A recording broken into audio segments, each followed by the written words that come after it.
Stovėjimas ant vinių kartu su Inhabits.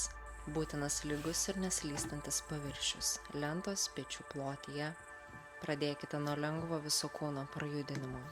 Svarbu tinkamai pasiruošti. Pirmą kartą galite tai daryti su kojinėmis. O kas padeda? Vaikščiojimas basomis, pėdų mankšta, neskubėjimas, ramus kvėpavimas, laikysena, reguliarumas. Čia nėra laiko varžybų, nėra geriausio rezultato. Tik aiškus signalas, kas vyksta, kai nepatogu ir ką su tuo darai. Įkvėpkite per 4 sekundės, iškvėpkite per 6 sekundės. Stiprinate ne tik protą, bet ir visą kūną. Aktyvuojame visi pėdos raumenys, sausgyslės ir raiščiai. Pėdas rekomenduojama nupurkšti dezinfekciniu skysčiu, pasirūpinkite, kad jos būtų švarios ir sausos. Naudokite kėdę atsistojimui ar atramai praktikos metu.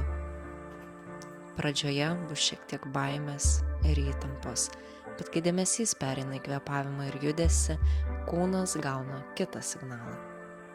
Viskas gerai, čia saugu. Stebėkite, kur pėdose jaučiate daugiausiai įtampos.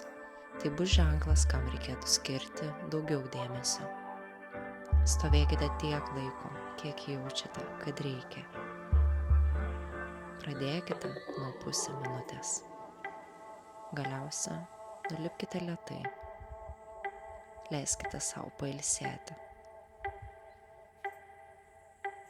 Kelis kartus giliai ir lėtai įkvėpkite ir iškvėpkite.